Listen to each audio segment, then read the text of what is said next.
É, galera do primeiro ano, aquele abraço. Professor Sérgio Maurício, Sociologia. E aí, galera, como é que vocês estão?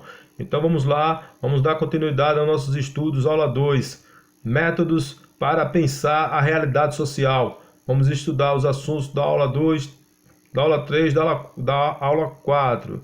Página 25, 26, 27. Então vamos lá, vamos ao nosso primeiro assunto. Nosso primeiro assunto aí é o positivismo, a filosofia positivista, o positivismo na proposta de Augusto Comte. Nós vamos estudar a consolidação do sistema capitalista e da burguesia no século XVIII e XIX e o surgimento do iluminismo, de grandes pensadores, encontrou todos esses fundamentos, esses sistemas, encontrou suporte teórico, suporte literário em Augusto Comte com a teoria do positivismo.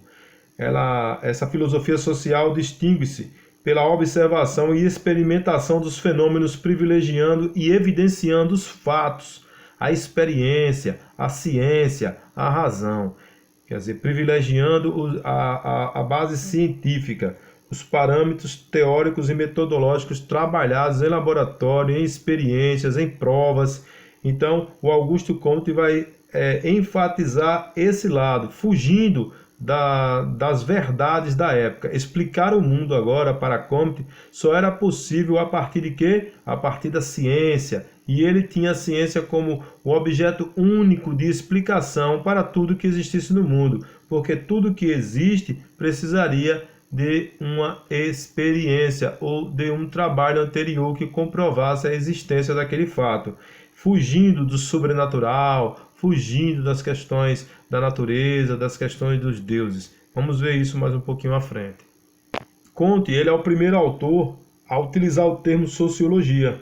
Ele recomendava estudar a sociedade com os mesmos parâmetros, com o mesmo rigor, com a mesma técnica que se usava para estudar as ciências da natureza, principalmente a biologia. Então, isso é livre de juízo de valor, sem interferência de preconceito, opiniões e valores do pesquisador e das análises. Em sua origem, a sociologia foi marcada pela essa visão de que a sociedade e seus fenômenos poderiam ser aprendidos e explicados de forma objetiva, com neutralidade por parte do investigador.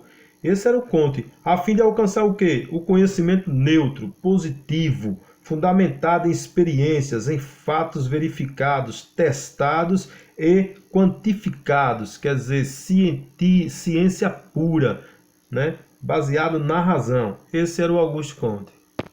Ao buscar explicar todo esse processo de quantificação e de ciência, o Comte criou uma lei chamada a Lei dos Três Estados. Três estados que se referia aqui às etapas universais.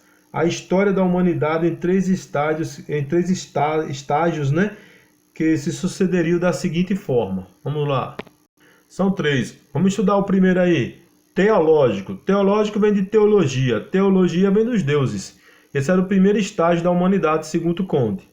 E ele falava o quê? É a explicação de fenômenos naturais a partir das crenças sobrenaturais, busca encontrar o sentido da vida, enquanto o imaginário e a criatividade humana se sobrepõem à racionalidade. O cara não usa a razão, o cara usa a sua crença. É aquela velha luta da fé contra a razão. Você acredita em Deus? Então Deus está no campo teológico. Então o Comte não acreditava nas relações ligadas às divindades, e sim à ciência. Metafísico. Metafísico é um meio termo. Ele nem é teológico e nem é ciência. Ele é no meio termo, é no campo das abstrações. Esse meio termo do estado teológico e positivista, pois o homem continha a procura das mesmas respostas das perguntas que eram feitas à fase teológica. No entanto, as crenças sobrenaturais passaram a ser substituídas por forças abstratas, forças que muito mais intensas, muito mais assim como um todo. Quando ele falava em uma pessoa, ele não falava em uma pessoa, ele falava no povo. Quando ele falava nos astros, ele não falava nos astros, falava no cosmos, falava no sistema universal como um todo. E nós sabemos que é impossível estudar um sistema como um todo. um sistema era dividido em partes. Para a metafísica, era um sistema como um todo. Então ele era o meio termo. Ele nem era teológico dos deuses, nem era ciência. Ficava no meio do caminho.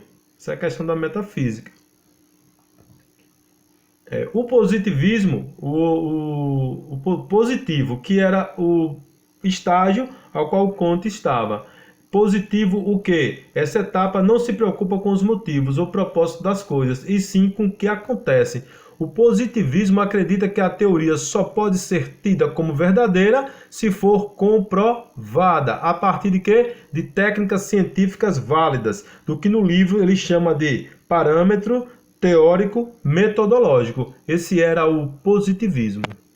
Está aí Augusto Comte. O positivismo foi essa corrente criada por ele. E a principal ideia do positivismo era de que o conhecimento científico deveria ser reconhecido como o único conhecimento verdadeiro e absoluto. O outro método contrário ao positivismo, na página 26, é a dialética, o método dialético. O método dialético, ele, na verdade, é o contrário ao positivismo. O método dialético, ele concebe a realidade como conhecimento de modo conjunto.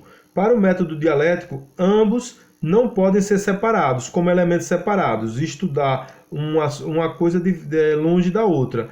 A realidade e o conhecimento são produtos históricos e transformam-se e nunca se apresentam como acabados. Isso é a dialética. Mas o que é, na verdade, a dialética? Historicamente, o termo dialética significa arte do diálogo. É um método de argumentação que remota desde a antiguidade, desde os primeiros filósofos. O filósofo grego Platão acreditava-se que, para alcançar a verdade, era necessário confrontar ideias contrárias. Para chegar a uma ideia una, a essência de algo. Quer dizer, você tem que ouvir várias pessoas, ler, interpretar, analisar, para ver se você chega em uma verdade. Não existe uma verdade absoluta sem o diálogo. Essa era a dialética. Para a dialética moderna, esse choque de partes, ao mesmo tempo contrárias e complementares, move o mundo.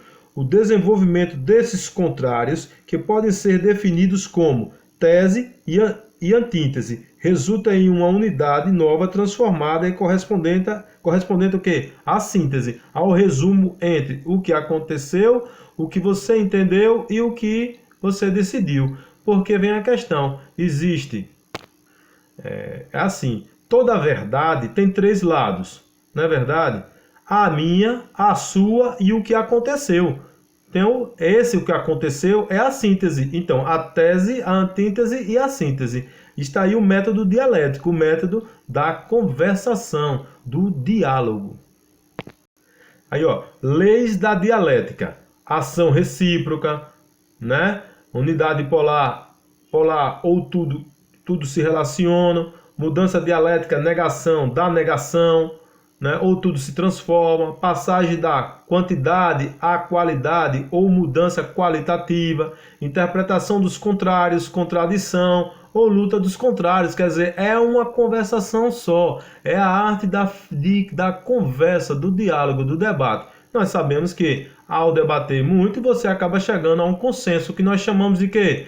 Conversa e chegamos a um denominador comum. Quando chegamos a um denominador comum, é porque nós conversamos muito até entrarmos em um acordo. Essa é a dialética. Então, enquanto o positivismo via como verdade as ciências e os experimentos, a dialética via como verdade o diálogo. Chegaríamos à verdade a partir de quê? Do diálogo. Então, eram duas correntes, dois métodos contrários, né? E até hoje existem, e são dois métodos que caminham em sentidos opostos. Então, para concluir nosso trabalho, aí está aí, ó. A dialética não é um método científico preciso. No entanto, considerando que toda verdade é provisória e reformável, é importante que o cientista ou pesquisador tenha sempre um pensamento dialético, pois o homem avança quando se esforça, né, para superar-se a si próprio. Então é importante, além dos experimentos científicos, você também tem uma dose de diálogo e conversa. Fechando o nosso raciocínio, então, o positivismo era, na verdade, submeter ao rigor do método positivista, levantando hipóteses acerca da realidade, né, experimentações, enquanto a dialética é a abordagem aplicada à realidade material. Identifica as contradições e os conflitos dos quais se originam algo novo. Então, como eu disse, a verdade tem três lados. Sempre tem três lados. O que eu disse, o que você disse e a verdade, né? É sempre assim. Então, valeu galera, boa noite. Estamos aí, esperamos aí as próximas aulas para a gente ter mais conhecimento. Beleza?